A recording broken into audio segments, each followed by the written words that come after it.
Hey guys, welcome back to more homeowner association stories. In this video, an HOA sued me for living in an off-grid homestead and not paying HOA dues, despite me not being an HOA member. Let's dive right into the story to find out what happened.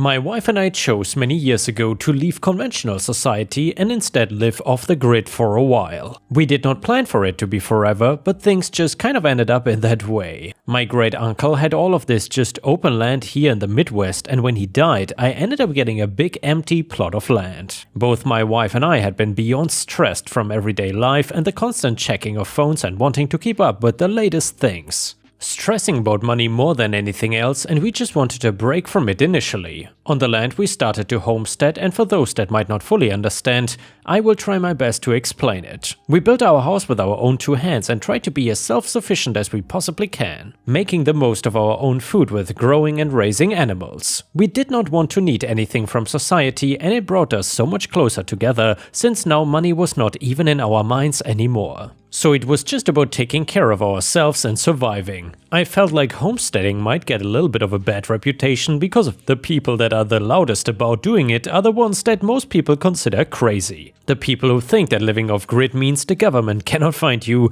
or that there's no need for modern medicine or anything other people can give to you. We are not like that though. I mean, obviously, even just not having technology was only for a period of time. Since I'm on the internet right now, the break gave us what we needed to reset, but we fell in love with the idea of homesteading and figured that it was the right way for us to live. We also tend to limit our time on our phones and don't do much social media in order to not get sucked back into all the anxiety it was causing us. We make sure to make enough money selling what we don't need to pay for things like taxes and health insurance. If we get sick, we still go see a doctor or go to the hospital. The main idea is that this is a much more simple life and it makes us happy. We were here before an HOA decided to form in the area. We still had enough land that we felt separated from their homes and everything they were doing. Despite being there first, the HOA wanted to act like we had invaded them and were trying to spread some kind of propaganda against them or wanted to ruin them. These people hated us and wanted us gone for a long time, but could not actually do anything about us. One thing I really want to point out, since I find it too funny, is the fact that these people want us gone because of our lifestyle. Yet at the same time, they are the people who want all the organic and preservative-free foods. The kind that they go to the farmer's market and buy from us. The irony is lost on them, and for me, it's not worth even trying to explain it to them. I could probably go on forever about all of the reasons that the HOA hated us, but I will narrow it down a little bit to the things that are most relevant. They assumed that due to our lifestyle, we were crazy people that believed aliens were going to attack us or something. We tried to explain to them rationally about homesteading and living slightly off the grid, but they didn't want to listen to a word we had to say about it. Another thing they like to mention is that when we did go into town, everybody thought we were homeless or something. This I took a lot of offense to for a couple of reasons. My family had been homeless at one point growing up, and it just honestly is not a nice thing to say, even if somebody was homeless. It's full of stigma and stereotypes that they use to justify homeless meaning lesser than. We had running water and took care of ourselves, so we were clean and not like walking into a store or anything with flies surrounding us. Sure, I let my beard grow out for a bit of a rugged look, and my wife makes our clothing instead of shopping for big brands, but that does not give them the right to go after us like that. So speaking of things, they go after the house that we built together and is made with more love than anything else I know. It's constantly being ridiculed by the HOA. To give an example, I ran into an HOA member when I was at a hardware store getting some wood planks for a project. HOA: I did not know that you even had money to go to the store. Me: what can I do for you today? I try my best to keep a positive attitude and not let them get to me. This was not just gonna be a day that I succeeded in doing that though. HOA: I want you to just get the hell out of our neighborhood already. Like, don't you see the difference between the other houses around here and where you are living? Me: well, your houses all look the same and lack any personality. Mine was built and every tiny imperfection has a story. My land gets used to help create things while you try and find ways to cram as many houses into a small space. HOA: you wanna act like you're Amish or something, but you should do that with your own kind. You're taking out land and squatting on it with your little illegal house and ignoring all the rules that you have to follow. Me, rules? No, I follow the laws that govern the land that I own, and I follow my own principles, which help me sleep at night a little bit easier. HOA, soon you're going to end up having like 20 kids that are all sick and running around not knowing how to read or write like it's the olden times. Me, I'm not hurting anybody. HOA, of course you are. Every other house property value is lower because people come and can see your ugly house and don't want to move into our neighborhood. I could keep going, but I think my point is being made clear. They had ideas about what we are that they are unable to get out of their heads and learn things are for the better. If I'm dropping their property value, I honestly don't care because I'm doing what I have the right to do and what I want. I own this land and I pay my taxes on it, so as long as I follow the state and federal laws, they cannot do anything about it. Also, I refuse to allow them to make me feel bad about it. Well, I should say, I thought they were not able to do anything because the HOA ended up filing a report and lawsuit against us. They claimed that we were in the HOA and refusing to pay our dues. On top of that, they were claiming that we were running a cult on our property and trying to get children to run away from home and come and live with us instead. They wanted to use the court system to either scare us away or try and force us away. I was not gonna run with my tail between my legs, and instead I was willing to go to court and defend myself. Their biggest mistake was going to be thinking that just because of the way I lived did not mean that I was not smart or educated.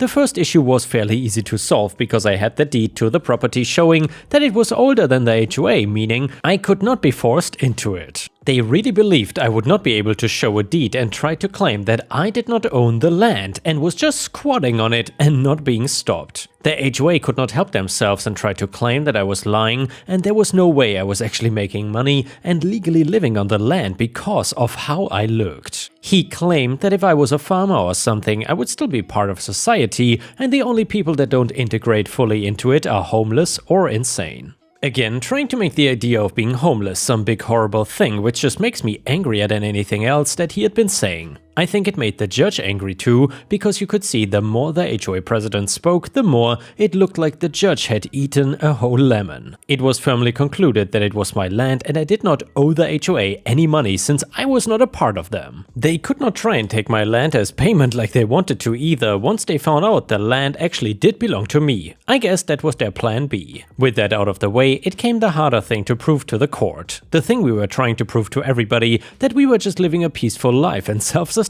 ourselves. That did not stop the police from having to do a full investigation and search every nook and cranny of our land for something they could use against us. They interviewed kids asking if we ever spoke to them or told them to come live with us. They found nothing showing that we were starting a cult or going after the children. After we were cleared of everything, the HOA was still trying to give us a hard time and at one point came with the intent to vandalize. I guess they did not think people like us would believe in security cameras. It took one call to the police to shut them down from doing that and telling them that if they did not leave us alone, they would be the ones arrested. I felt bad for some of the families living there because I assume the HOA is like this to anybody who is a little bit different. The only thing being that they actually belong and are forced to follow the rules. The HOA did one good thing for the two of us. It was a bit of a reminder of the kind of life we opted out of and it made us enjoy what we chose even more. I would have hated to be a part of an HOA or community focused on working all day and spending money on things you don't need.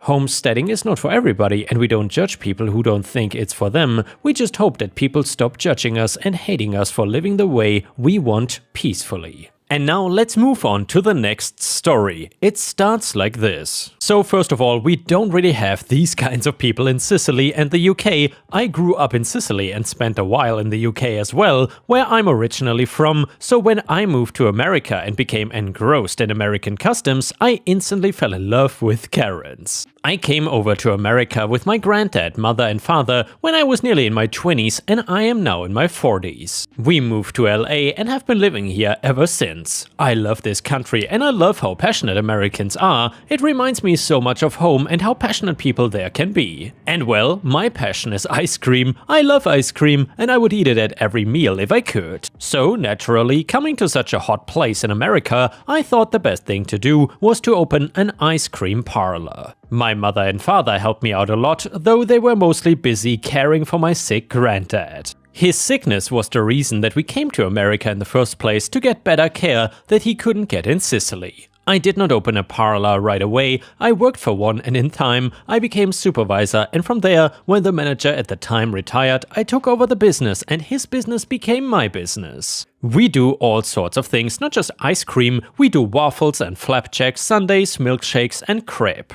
When I took over the business, I was able to introduce traditional Sicilian gelato, and the people went crazy for it. It was my constant #1 sale every month. I had my regulars, even people that I first met when I first started at the ice cream parlor. Every single one of them can tell you that I don't ever give away free ice cream. There was one time, but that was a special occasion, when a child came in who had his tonsils out, but that was a special occasion, medicinal prescription. I work the tills and scoop the ice cream myself. I don't like to sit around my ass getting fat and lazy, expecting others to do the work for me. I got a couple employees, students that want to make extra money. They mostly come in when I need to concentrate on getting taxes in order or something like that. I would not blame anyone for thinking that I was not the owner. When Karen came in with her little snot faces, I could tell almost instantly that she was a problem person. By this point, I had gotten right into Karen's story, so I knew what I was looking for. I hoped that she would place her order and sit down respectfully, like the millions of other people that come to ice cream parlors. It started out well enough. She asked her children what they wanted, and of course they ordered the most chocolatey looking thing they could get away with. She did not have anything for herself though. So then I scooped 2 triple chocolate ice creams into chocolate dipped wafers and handed them over.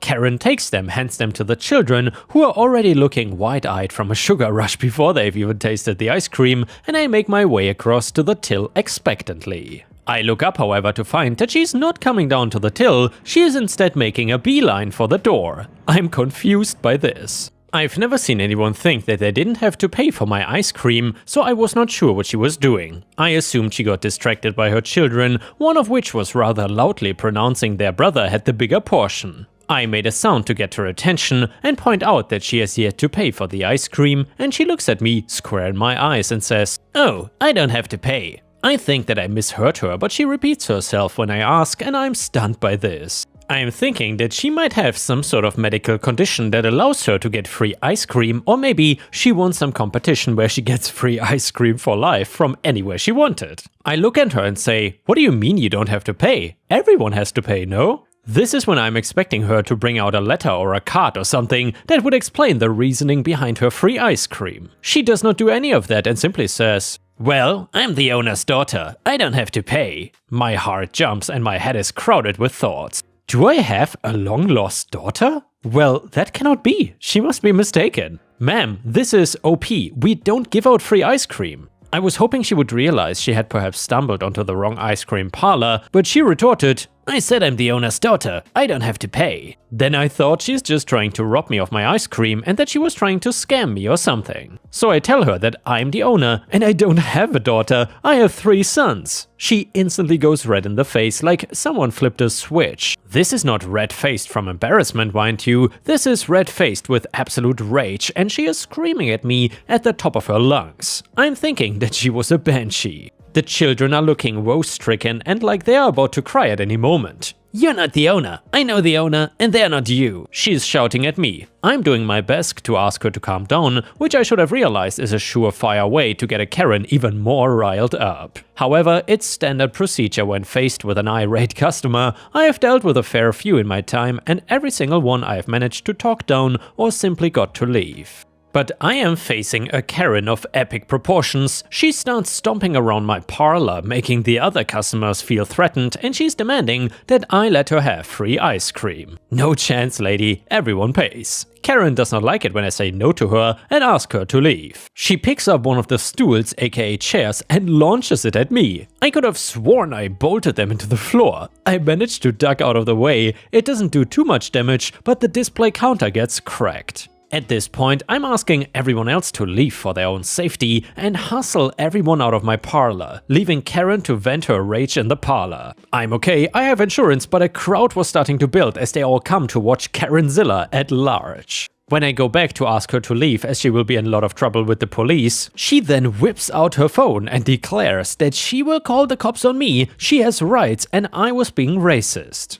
I was discriminating against her, singling her out for not letting her have ice cream. You can have the ice cream, you can have all the ice cream you want, but you have to pay. I tell her, but she's not listening. She's busy telling the police that she has found an illegal immigrant or something. However, I am not. When the police come, they see the state of my ice cream parlor and they think that World War III has broken out in my parlor. Since Karen was the one that called them, they speak to her first. I can see by their expressions that they are not believing a word of her story, and when they come to speak to me, I tell them what really happened and offer to show them the CCTV footage and point to several witnesses that were still standing outside. After about an hour or so of talking to the police, they ask me if I want to press charges, and I'm enthusiastically saying yes, definitely. So they handcuff her and cart her away once her husband comes and picks up her children. He was a nice man, apologized to me and even paid for the children's ice cream. Karen got off lightly because she has kids that she has to look after. She got put under house arrest and made to pay for all of the damages and has to do community service every day while her children are in school.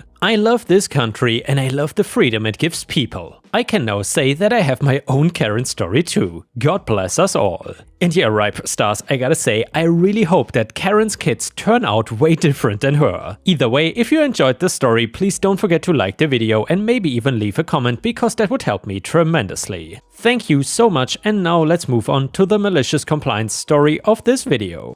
I will give a little bit of context first. I live in the UK, where it's illegal to operate a petrol pump if you are under the age of 16, and you can take your driving test from the age of 17. The town/village I grew up in was small and had just a single petrol station with 2 pumps. Sometimes you would have to wait behind a car or two, but being a small town, it was never really much of an issue. At the time, I had just recently passed my test and had been driving for a week or two. When you pass your test, they give you a temporary paper license to use until the official one arrives in the mail. These paper licenses don't have a photo or anything on them, just your name and address. You might already be able to work out where this is going, so let's get on to the story. It was early Wednesday morning and I had decided to drive into school. My car was almost on empty, so I swung by the petrol station on the way out of town to put my regular $5 in the tank. As a broke student, I could never afford to fill up more than 5 or 10 pounds at a time, so I was a regular visitor at the petrol station. On this particular day, there was a new server behind the counter who I guess had only just started there. Coincidentally, one of the pumps was out of order that morning, which meant there was only one available pump in the whole town. I pull up to the pump, and at this point there's only one other car behind me. I put my measly amount of petrol in the tank and head over to the garage to pay. As I approach the counter, I notice the attendant is giving me an odd look. The conversation went something like this. "Sorry, but can I ask to see some ID?" He says to me. I don't have any photo ID with me." He says, "Well, I'm afraid I cannot sell petrol to someone that might be under 16. A little shell-shocked at the apparent incompetence, I reply, "I mean, I drove a car in here and you have to be 17 to drive. Is that not proof enough?" He, "I'm sorry, but without ID, I cannot do anything." Me, "Look, I can get my paper license from the car, but it doesn't have a photo on it." He, "Well, it needs to be the photo ID, otherwise I don't know it's really you." Me, "Right, well, I live a few minutes away. I can come back with my passport in a few minutes." Him, "Okay, but you will have to leave the car here because I cannot let you drive off without paying." At this point, I'm absolutely dumbfounded. It's only a few minutes drive back home, but at least a 20-minute walk, which would mean a 40-minute round trip. Desperate to not have to walk 40 minutes home and back for the sake of £5, I try one more time. "It's gonna take me 40 minutes to get some ID. Can you really not sell me this £5 of petrol?" Him, "I'm afraid not. It's not up to me." I turn around and walk out of the station. "Okay then, I will leave the car here and come back in 40 minutes with some ID. Sure enough, I leave the garage and begin the walk home, with my car exactly where the attendant told me to leave it. 20 minutes later, I arrive home, but by this point I'm pretty thirsty. I always left early for school because I work better in the morning and I like to get an hour or two of work done before classes start. So with about an hour to spare before I really need to be leaving for school,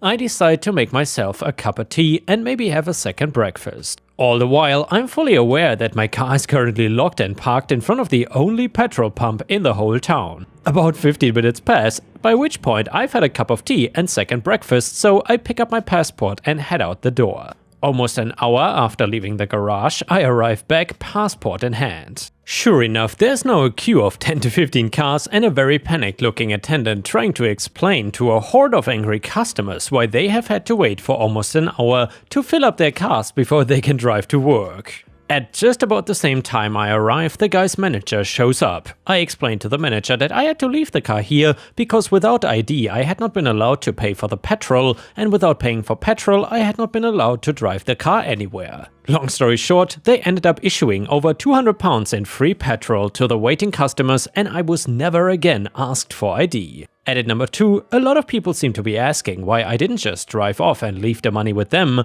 or why I did not call the police. I was young and ignorant, and I didn't want to drive off for fear of repercussion, and I was always brought up with the understanding that you only call police for an emergency, etc. The issue did not seem important enough to involve police at that point. Also, it was the only petrol station within about 5 miles, so I guess I didn't want to get banned or whatever. Edit number 3, for those asking, yes, it's a standard UK pump where the attendant authorizes before pumping and you pay after. I didn't realize that was so unusual elsewhere. Edit number 4, when you pass your test you can hand over your provisional, which they send off to the DVLA with the relevant paperwork to get your full license. Your pass certificate acts as a temporary license in the interim and is all you're supposed to need. Otherwise, you have to do all the paperwork and send it off yourself. And the next one is another malicious compliance story. I come from a country where moms are overprotective and criminality is not negligible. It's not as safe as Japan, but also not war territory either, third world issues. I still lived with my parents at the time. I was 18ish because we couldn't afford me moving out for college, so I would go to college every day by car.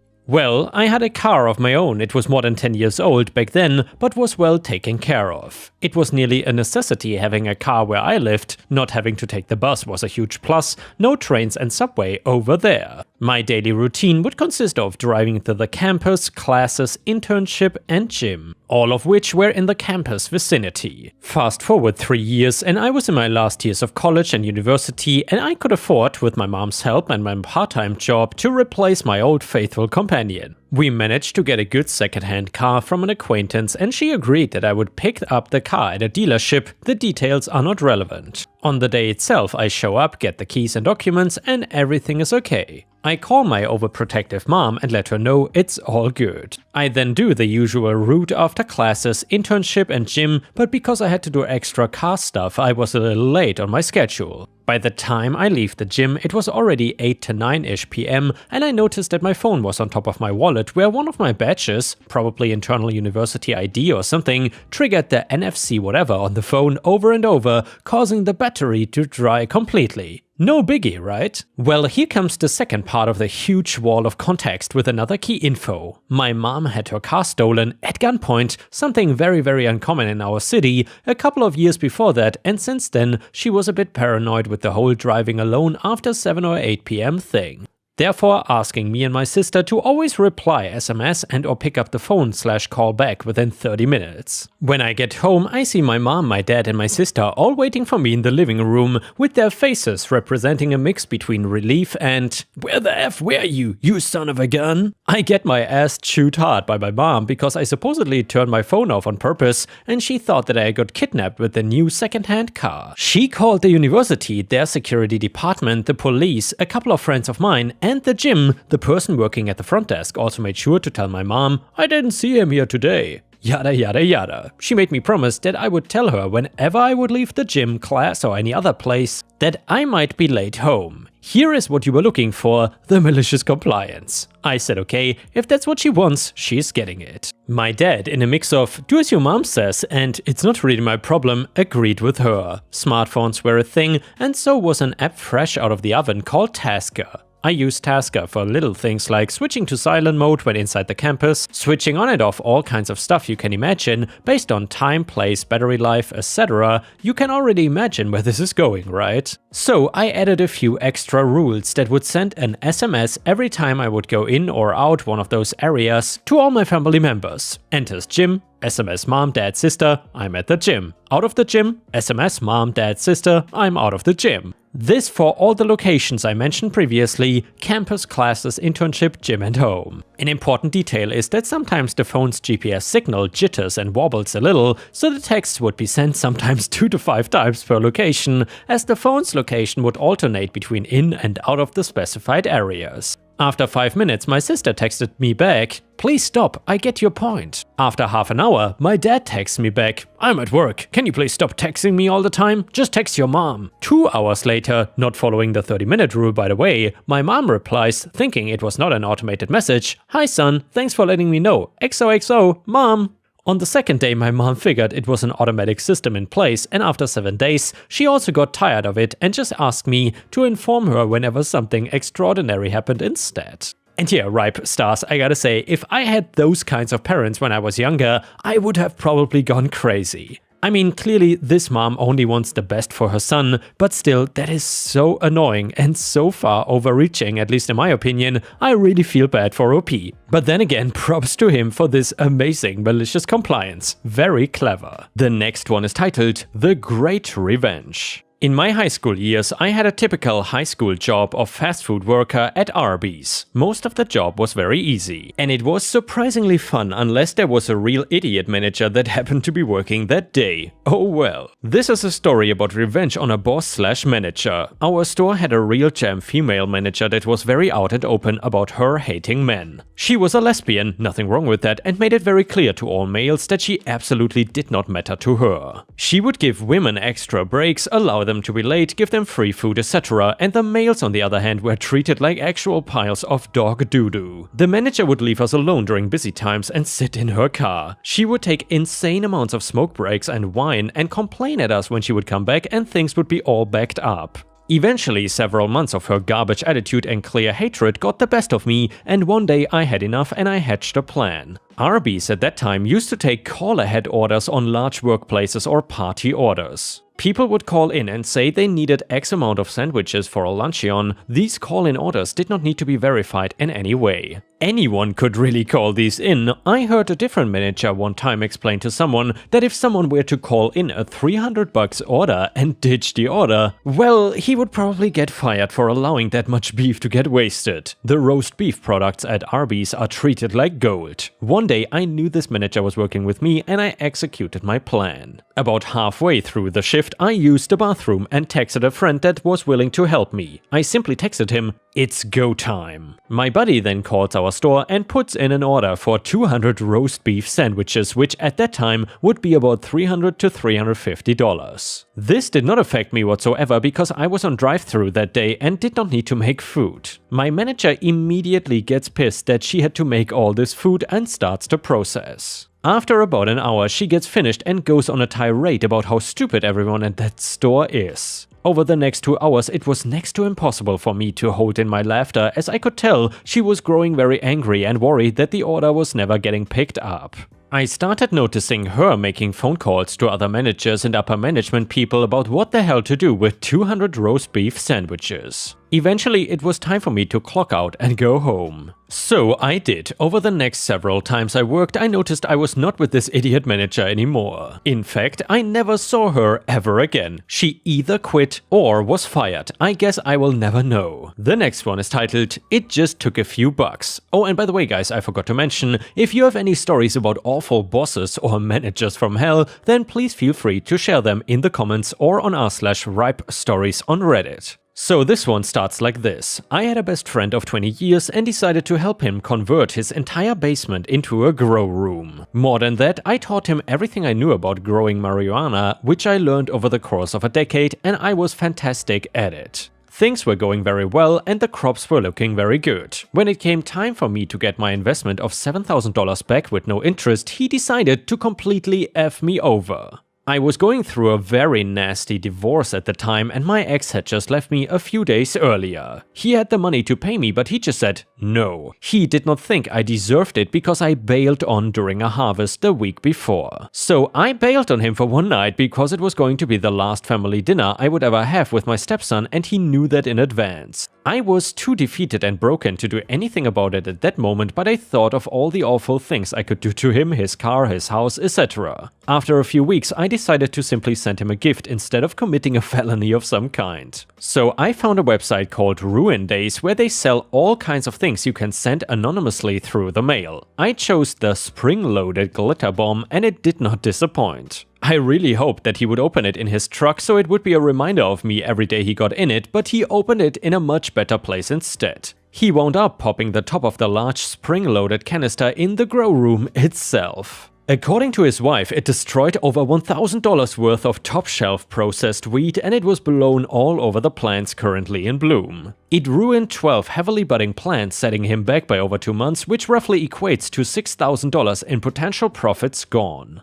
Even though I did not get the money he owed, he still paid that $7,000 one way or another, and the cleanup must have been intense. With or without my petty revenge, I heard from a friend that his grow totally collapsed about 8 months later. He was a greenskeeper at a golf course for years, so he thought he could handle it on his own. And with this, we have reached the end of the video. However, if you cannot get enough of my content, please check out my endless playlist, where you can find thousands of hours of content. In addition, please don't forget to subscribe to my channel to not miss any of my daily uploads. Thank you so much in advance, and I hope to see you again tomorrow.